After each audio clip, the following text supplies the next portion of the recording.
Hi, everyone. Welcome to our 1 hour chat about dissociation and disablism. I'm Marshall, and I can't wait to spend some time talking about this subject matter. This has been something that's been very important in my own lived experience, but also professionally, finding more and more need for these sorts of spaces. And I can't wait to introduce some information to you all. Tonight is not meant to be an incredibly thorough overview of the intersection of these very heavy topics. It's really meant to be awareness raising, and I'm hoping that perhaps it will cause you to go and do some of your own reflection and digging into some of the histories of each of these subjects, as well as figuring out what you want your responsibility to be and how you live into your career around these subject matters. I'm from a place of responsibility. I would want you to know part of my bias coming into the topic tonight. Many of the names I'm seeing pop in are people I know, and so most of you probably know that I've always had a chronic illness. I was born with a form of muscular dystrophy, and as a result, I've been a recipient of lifelong medical cares, often fairly invasive. And so I'm no stranger to the realities of how the very beautiful and very necessary protective mechanism of dissociation helps in a variety of ways. But at the same time, there is some stigma that comes with both disability and dissociation. And we're going to look at the complexities of how these two interact with each other. On the one hand, for people who have different forms of physical impairment and mental health struggles, how dissociation might become secondary to both their primary symptoms as well as the treatment of their symptoms and societal handling of it, but also for someone who might have trauma-related dissociation, who based on that symptomology starts to encounter a disabling effect. We're going to try and briefly overview the two different directions, but primarily we're going to be focusing on the former. The other thing that's important for me to name is that even though I definitely can identify with what it's like to live in society with a disability, I need to emphasize over and over again tonight that not all people with disabilities have the same lived experience. It is a very large umbrella that holds a lot of room, holds a lot of people underneath it. I'm using the language that's my preference, but when you're interacting with people who have different struggles in life, it's best to always make sure you don't substitute the experience of one person for another. So be sure to be sensitive to that. The other thing that's really important to name up front is that I'm not someone who experiences a lot of intersectionality. You know, the stigma I live with around disability is really fairly contained to that. As a white cisgendered male who was raised in a dominant religion and is married to a woman, there aren't a lot of other areas where I've encountered the sort of implicit bias that many, even in this room, might. And so I would want to be really sensitive to naming that what we're going to be talking about tonight multiplies in complexity based on the intersecting cultures that someone might belong to, that might not be held with the respect that is deserved. The other thing that I wanted to say up front as we get going is, because of those of you who were able to financially donate to be a part of the webinar tonight, I was able to make a $500 donation to Disability Rights Texas, which is an advocacy nonprofit that helps to strengthen the legal rights of individuals with disabilities in Texas, as well as advocate legally for systemic change. So I feel really grateful for that. And even for all of you who didn't have the money to donate, just you being here and being a part of this conversation is part of an advocacy movement. And I'm feeling very appreciative of that. So with that being said, let's go ahead and get started.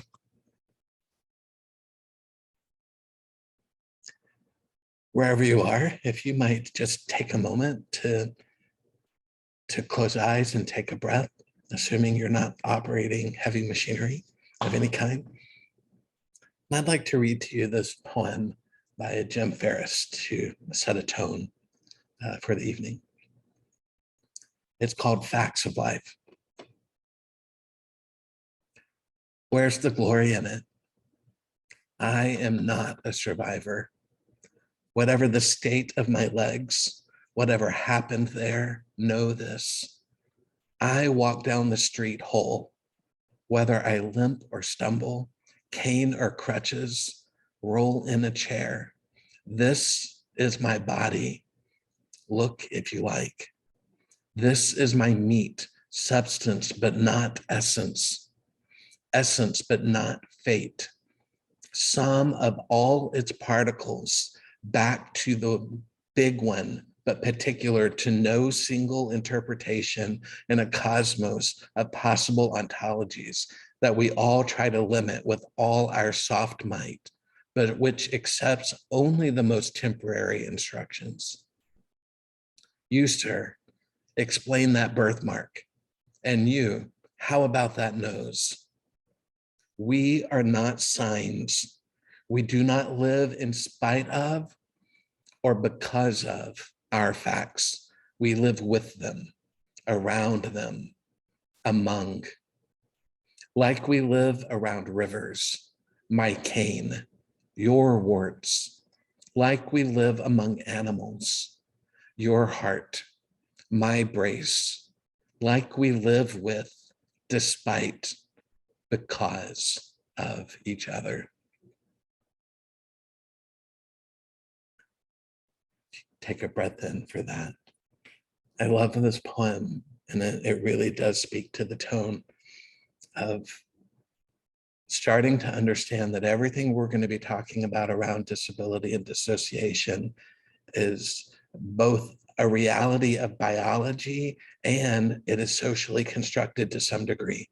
And we're going to have to be comfortable holding both of those in mind in order to have a fully rich understanding of the lived experience of either one of those separate issues, but especially in the co-occurrence of them. Jim Ferris is a great poet and advocate, so I would encourage you to dig deeper into the work there. Also, as a reminder, as we get started with the material, I'm going to pause a couple of times to check in with my friend Christy, who's monitoring the chat and is going to bring some questions forward or summaries of comments that are coming up. And so if, as things come to mind, since we're needing to stay off mic and off camera for the evening, feel free to drop your comments or questions into the chat. Okay, let's start with a little review of some key terms and concepts relating to disability, disablism, and ableism. Starting with the word impairment. So impairment refers to whatever the illness or injury or deformity might be. So impairment is located in the body. So for me, my muscular dystrophy is an impairment of the nerves, primarily affecting my legs and arms. People have different relationships to this word and the way that it's used and claimed, but the primary idea is the impairment is not automatically a disability. You know, something that resides in mind or body that makes for some kind of struggle, some kind of issue that has to be navigated in life, does not automatically become disability because it is impairment. When something becomes disability is when the impaired body or mind comes against some kind of circumstance or environment in society that limits the body's ability to function. A disability is only a disability because it's been societally co-created. If there was a waiting, truly inclusive world, an impairment would have no need to become a disability. It wouldn't have to hinder involvement in society. It wouldn't have to hinder presence in the world. But it's the lack of forethought. It's the lack of inclusivity.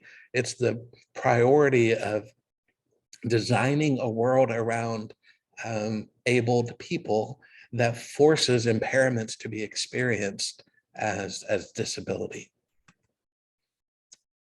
So many of the things that people and love and serve that become experienced as disability would simply be a smaller impairment. It would still be a real issue at times. It might even be something that has to be grieved or dealt with, pain to be navigated, but it wouldn't necessarily have to become something that excludes you from participating in the world on its own.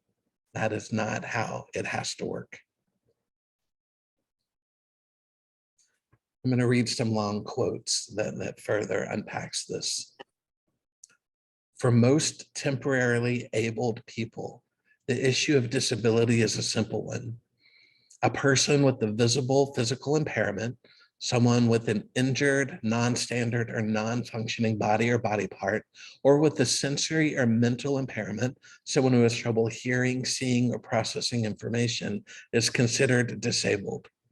The average, well-meaning, normal, in quotes, observer feels sorry for that disabled person, feels awkward about relating to the person, believes that the government or charity should provide special services, and gives thanks for not being disabled. As in, I cried that I had no shoes until I met a man who had no feet. What does not occur to many people is that disability is not a minor issue that relates to a relatively small number of unfortunate people. It is a part of a historically constructed discourse, an ideology of thinking about the body under certain historical circumstances. Disability is not an object, a woman with a cane, but a social process that intimately involves everyone who has a body and lives in the world of the senses. Just as the conceptualization of race, class, and gender shapes the lives of those who are not Black, poor, or female, so the concept of disability regulates the bodies of those who are normal. In fact, the very concept of normalcy, by which most people, by definition, shape their existence, is in fact tied inexorably to the concept of disability, or rather, the concept of disability is a function of a concept of normalcy.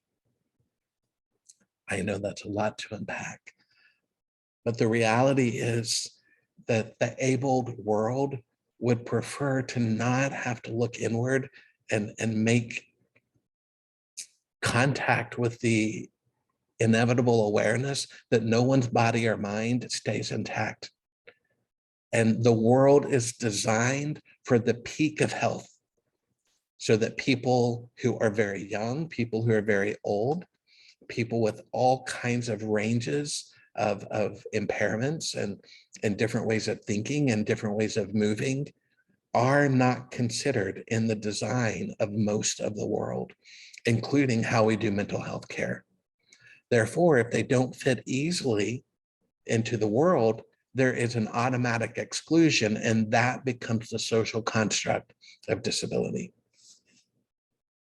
This is not new, and it would probably possibly be rather shocking to many of you to come to know, even in the US, as recently as in the last 100 years, some of the comments made by rather prominent people who are often spoken about with great reverence. For example, Oliver Wendell Holmes, who was Supreme Court Justice. I'm going to read a quote from a decision that was handed down in Buck versus Bell in the late 1920s, when Chief Justice Holmes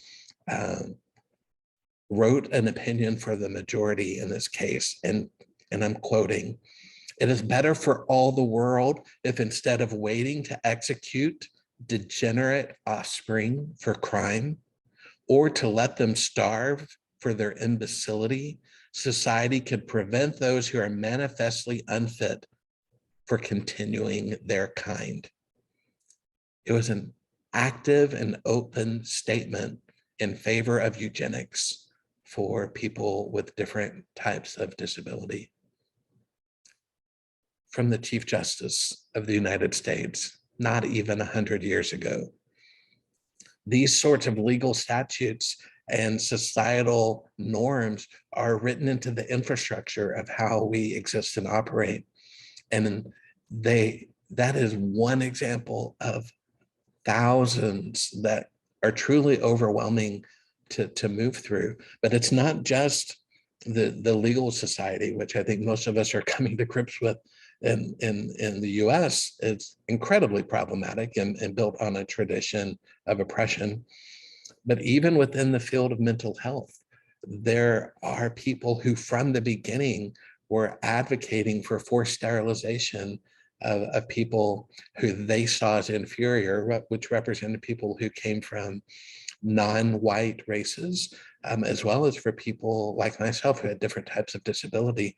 The first president of the American Psychological Association was G. Stanley Hall, and he repeatedly wrote about his opinion advocating for forced sterilization of people who made the gene pool problematic. In our legal structures, in our own mental health care background, these subject matters are relatively recent. We only have to go back a handful of professional generations before the people that would have been supervising the people who supervised us would have been direct contemporaries of this thought. So we have to start asking questions about how has this got written into the work we do. To keep introducing some concepts, just to know that there are multiple categories, as I mentioned earlier, that fit under what we might think of as disabilities, from mobility issues and physical impairments to any of a number of sensory loss issues, intellectual disabilities, mental health struggles, issues relating to neurodiversity and learning differences. I'm going to pause for a minute to say I'm really grateful for the word neurodiversity. Do not like the word neurodivergence. I was just saying this to a group I was with, that it gets really tiresome to watch our field make progress with embracing life on a spectrum, life on a continuum, to then introduce yet another word that compares people who deviate to those who represent some fictional norm.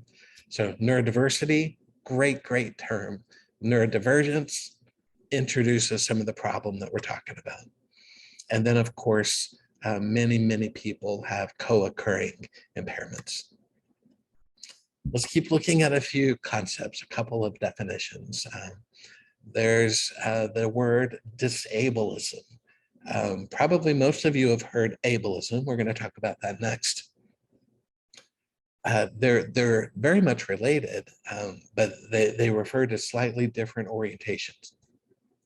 Disablism talks about the production of a disability, the assumptions and practices promoting unequal treatment because of presumed disability. So it's active discrimination against disabled people.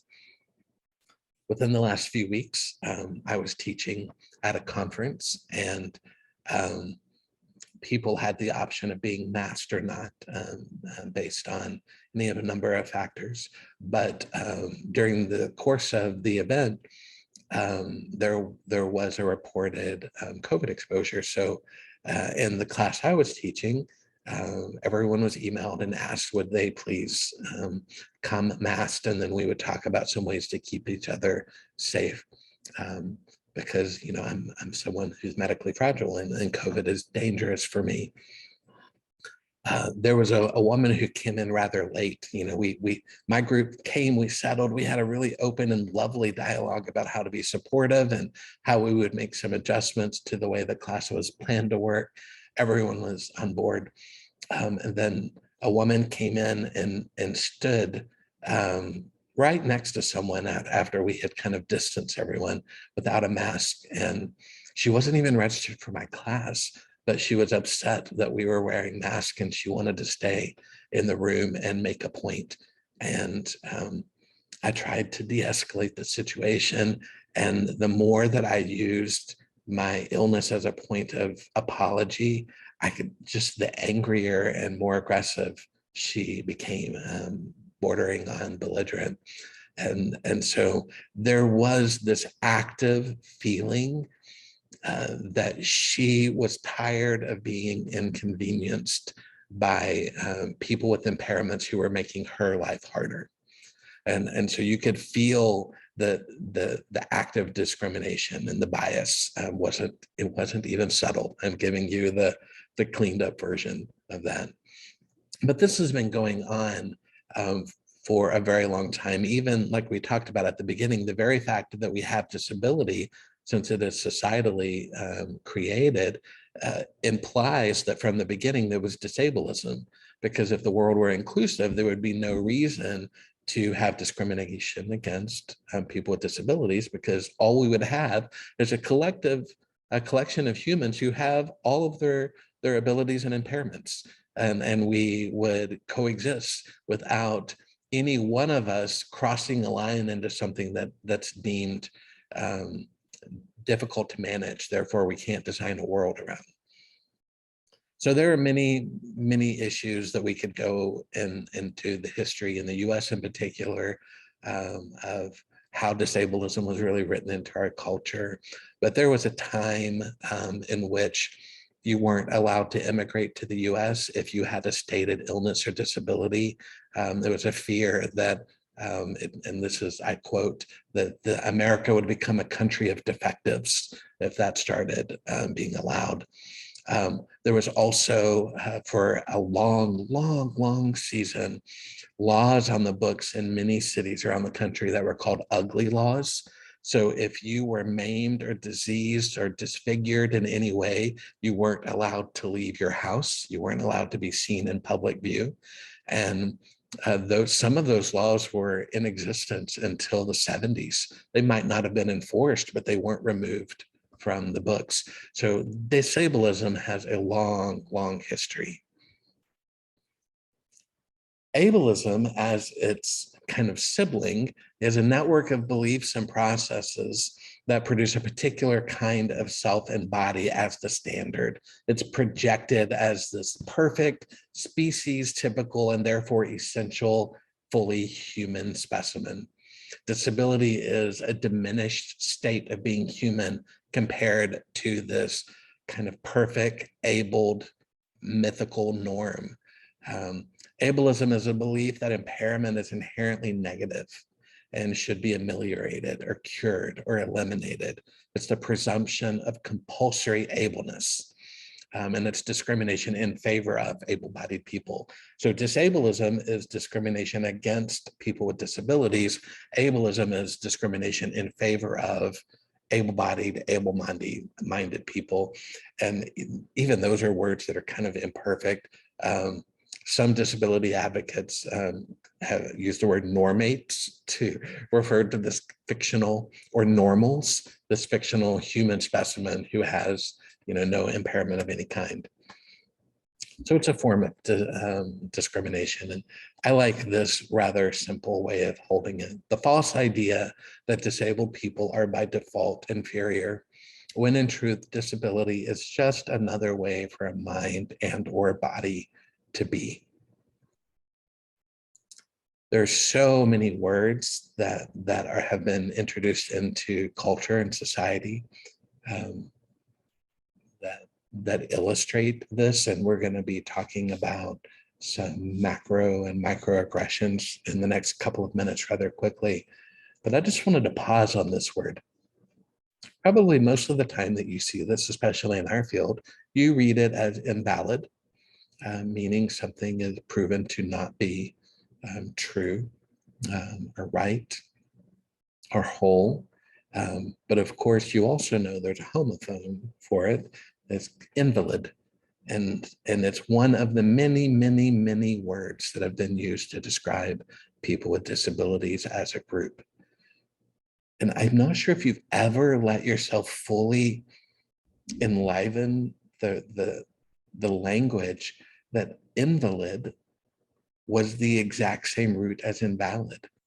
So a person who was called an invalid was seen as not right, not whole, less than. And if you let yourself start hearing the language that has been used to describe people with impairments of all kinds, it becomes rather easy to hear the history of disablism and ableism that's all around us. With this subject comes paternalism. Paternalism enables the dominant elements of society to express profound and sincere sympathy for the members of a minority group, while at the same time keeping them in a position of subordination with infantilizing assumptions.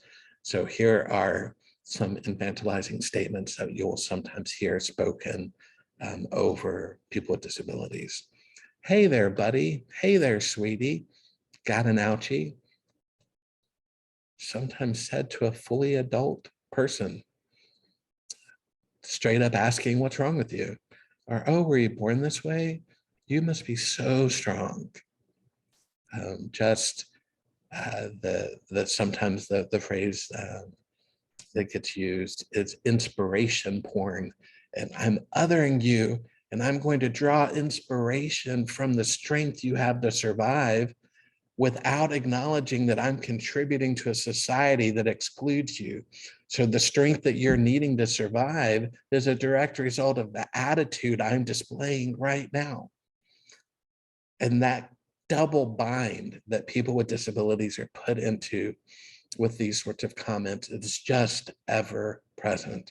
You're probably feeling some of the building energy as to why dissociation is more and more and more necessary for people navigating these systems and these kinds of comments and relationships. It's not just because of the internal physical and mental cues of a lack of safety based on the impairment itself. That alone could create some symptoms of dissociation, but a large part of it is the infrastructure of living inside a society that doesn't want to see you. And if you're treated as unseen, as invaluable, of course, collapse is the necessary reaction to those sorts of things. We're going to cover just a couple of more quick slides on this opening part, and then I'm going to pause just to see if there are comments or questions that need to be absorbed before we move into the dissociation pieces. So internalized ableism is an accumulative devaluing of disablement, an involuntary reaction to oppression, which originates outside one's group and which results in group members loathing themselves, disliking others in their group, and blaming themselves.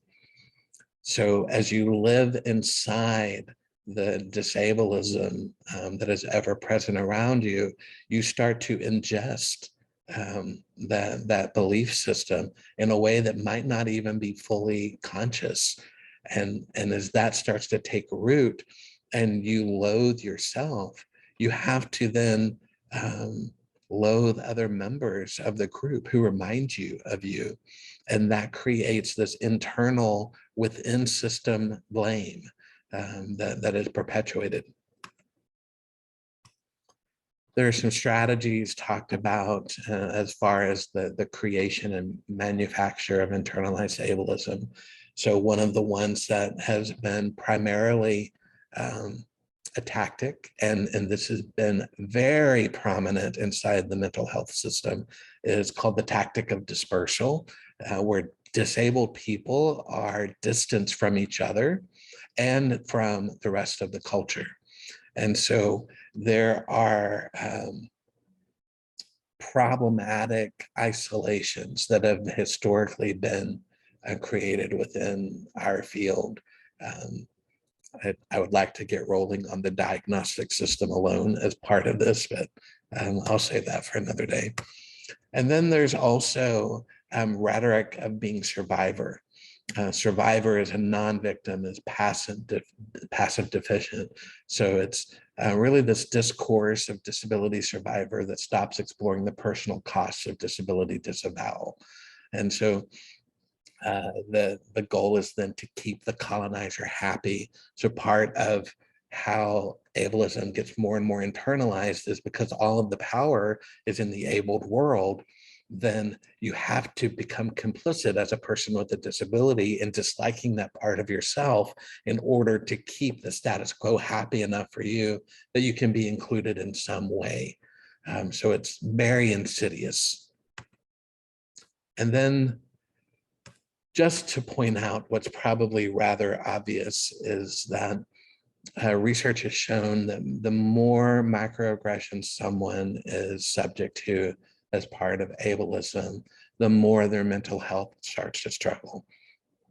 And so there becomes this chicken or the egg issue when it comes to dissociation in particular of, was I going to be dissociative all along because of the chronic pain or some of the anguish that comes from a certain impairment?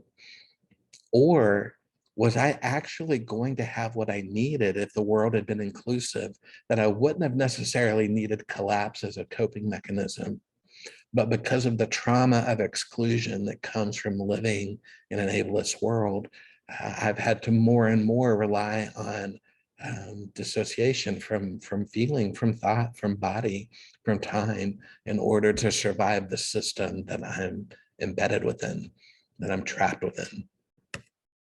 And just a couple of more obvious statements is just to remember, not all disabilities are visible.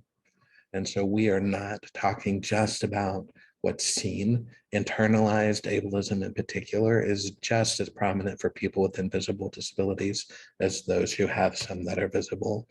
And this again is just an article that you might take and jot down if you want to look at the development of an ableist microaggression scale and what they found and the mediating variables between internalizing these are microaggressions and how that impacts participation in mental health treatment. There's definitely a lot there. So I'm going to read 2 slides and then we're going to pause for a moment to see if there's anything that's come forward in the chat. Back to Jim Ferris, the poet we read at the beginning. He says, disability is dangerous. We represent danger to the normate world, and rightly so. Disabled people live closer to the edge. We are more vulnerable, or perhaps it is that we show our human vulnerability without being able to hide it in the ways that non-disabled people can hide and deny the vulnerability that is an essential part of being human. What if we are creating a societal phenomenon of traumatizing the disabled through othering and then treating their necessitated dissociation as an individual's symptoms instead of a culturally created pattern? What's our role in this as mental health providers? Not all of you, I know, work in mental health, but many of you do. So what do we do? How do we come to hold this in a way that allows us to move toward advocacy, that allows our field to be part of the solution instead yet another thing that's increasing the need for people to be dissociative in the first place? And we're going to talk about dissociation without vilifying it in the next section. So Christy, is there anything that you need to unmute and bring forward before we move on?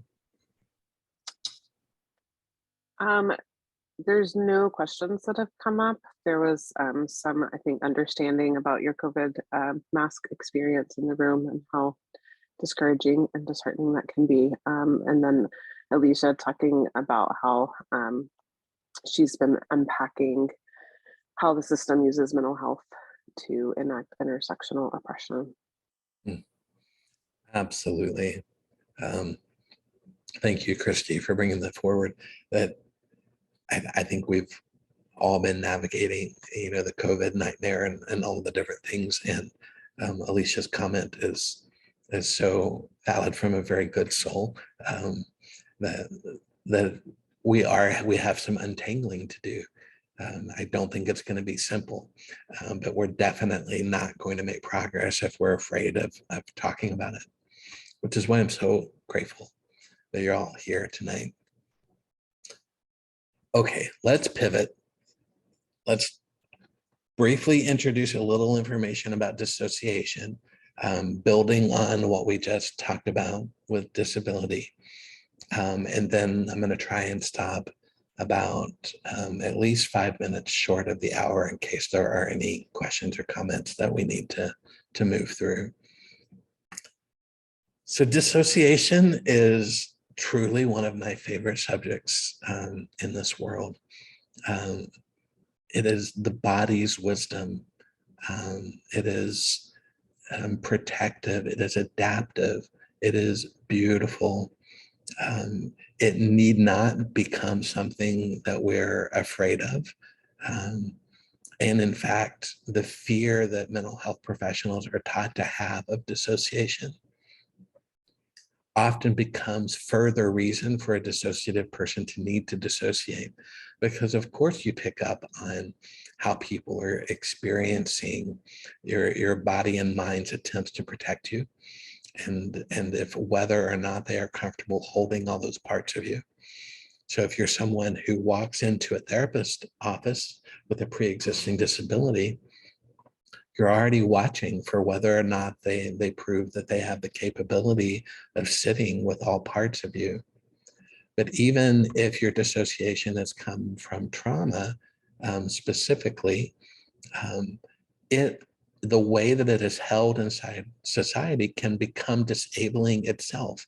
And so as we previewed in the first opening slides, that this becomes a very cyclical subject to look at the relationship between disability and dissociation, particularly disablism and dissociation. So before we get too deep into trauma-related dissociation, just to be aware that not all cultures, not all people groups see dissociation as only trauma-related. So I'm going to read a couple of things too. Dissociation is the experience of having a mind in which there can be at least two independent streams of consciousness flowing concurrently, allowing some thoughts, feelings, sensations, and behaviors to occur simultaneously or outside awareness. A culture that believes the self to be continuous, but the relationship between what is internal and external to be distinct, regards dissociation and psychologic multiplicity differently from a society that considers a continuous self illusory and self and universe one. Okay, basically, this is a super academic way of smacking down the Western world. That's what you're hearing here, is that so much of what governs healthcare and mental health is westernized, and Western culture tends to believe that the self is continuous. So there's one timeline that you're living, and what's happening internally inside you and what is happening outside of you are distinct. But there are many, many, many cultures that don't believe in a continuous self and don't see the internal and external as divergent. So they would not experience, a reality that holds multiple states of consciousness at once as a symptom of something that is problematic. It might be seen as spiritual enlightenment. It might just be seen as human. And so we come into mental health training being handed a belief system that dissociation is only a symptom. And we then lose sight of its potential helpfulness, its potential beauty, not just protection from pain and struggle. That's beautiful on its own, but that there are even different ways of being less conscious that don't have to be seen as any sort of impairment or arising from the introduction of struggle. That alone, I think, deserves a little more conversation in our field. But as we start moving closer toward what is then trauma-related dissociation as a concept, there are so many people who have created definitions to talk about this, but I think the most simple one is from Alan Shore, who says it's not a cutting off of an experience that is too charged or painful. It's a subjectivity we never create. So even though there is some degree of distancing from thought, time, feeling, body that can happen with the protective adaptation that is trauma-related dissociation, that it's not the cutting off that is the essence of dissociation, that Shore is saying. It's the fact that you never even create a subjectivity. Bonnie Badenoch says, and Dr. Cozzolino, Luke Cozzolino say that, in this mode of when you're in a state of dissociation, you're only creating implicit memory, that there is no explicit online in those moments. But even with that, we're talking about dissociation as if it's all or nothing. Like you cross some magic line where all of a sudden you're dissociative. When the reality is you have different levels of arousal that could be happening in your different domains of self all the time. So you might be losing connection to your body, but your thought and feeling and time orientations are either functioning at a regulated level or maybe even moving up to hyper arousal. This is the experience a lot of people with disability have, that they might be having an intrusion of pain that they can't ignore in their body. So their emotions or their thoughts go offline, or a little bit of time goes offline. Or it could be the other way around. If I can't let myself feel my body anymore, but I'm still maybe having racing thoughts or really regulated emotions. Our tendency when it comes to the subject of dissociation is to simplify it, to flatten it, so that professionals can understand it, to treat it. When really what would be most helpful to holding space for someone who's experiencing dissociation, which is everyone, is to allow it to be complicated, to not believe that someone is all of one thing or another, especially when someone presents with a disability. They are going to have all of their domains of self moving in either sometimes synchronous and then sometimes asynchronous directionality of arousal. And we don't have to flatten them in order to understand them. In fact, when we flatten them, all we do is introduce ableism. We tell them that their true complex presentation of how they need to be human in this moment is too much for us to wrap our heads around. So we need them to become a little more simplified so that we can treat them. Definitely not going to get into my soapbox of the history of dissociation and how that's been talked about in our field. There are some beautiful parts of the story of how we've come to reclaim and understand and care for dissociatively held neural networks and other trauma-related dissociation patterns. But there are many problems in our history that I would encourage. This is an easily Googled subject. Just go look at history of dissociation in psychology, in mental health, and you will quickly find sources. But I've given you something here that you could go and read if you want to jot down this Vanderhart and Dory reference.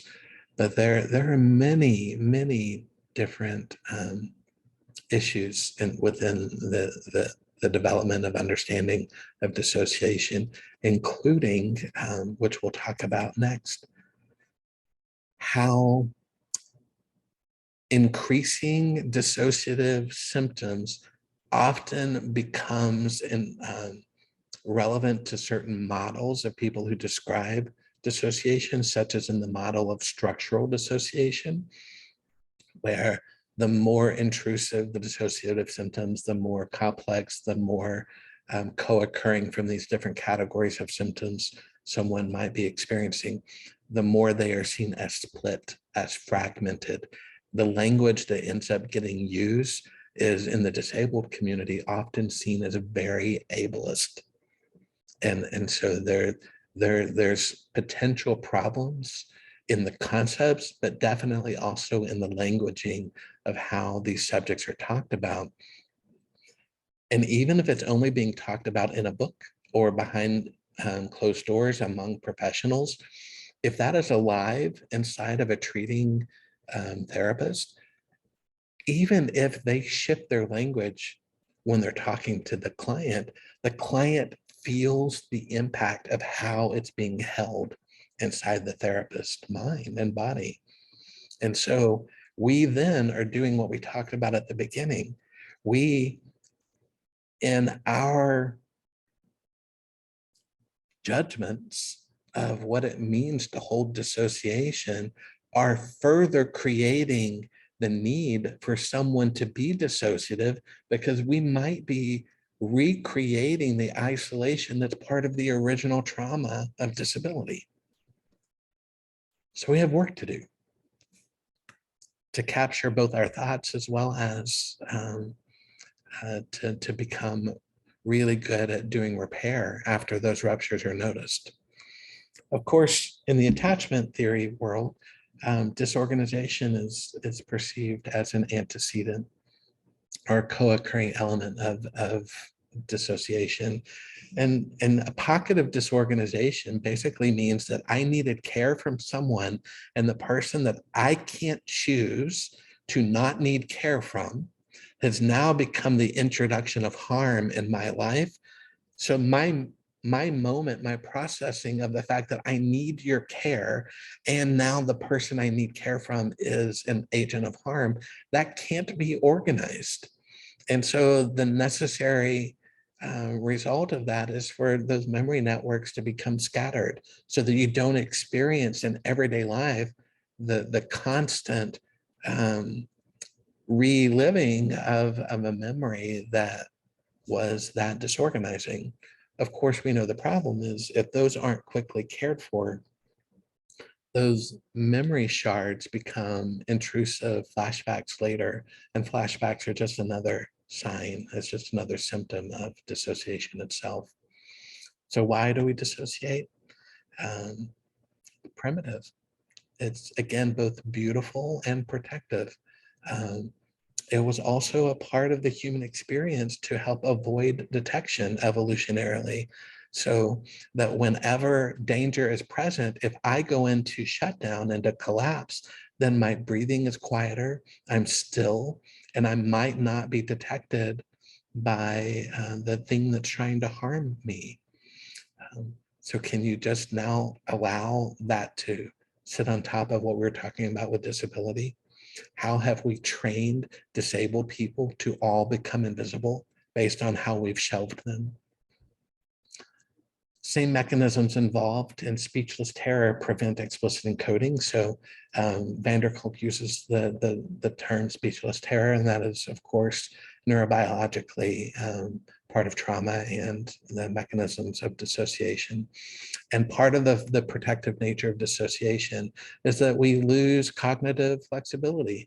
So in those moments where dissociation becomes a part of one of your domains of functioning, you practice inflexibility as part of a protective mechanism, so that you're not trying to be concerned with future survival. It's just getting through the moment. Polyvagal theory has their own way of talking about this, and one of the things that's talked about in polyvagal theory is that especially subdiaphragmatic trauma can be more triggering of a needed dissociative adaptive response.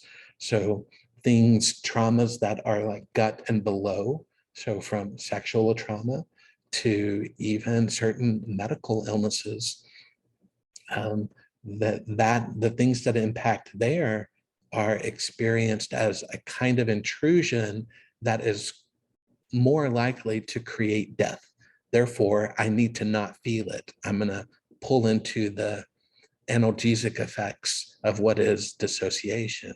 But as the result, people with these, with long-term trauma or certain medical issues are more likely, because of the stress and isolation and ableism, to develop gut health symptoms. And then the presence of gut issues encourages more communication from within the body that dissociation might be necessary. So again, yet another cyclical effect. And to give you a reference for what we talked about earlier, that there are multiple domains of self that could be having various levels of functioning, from hyper-aroused down to hypo-aroused.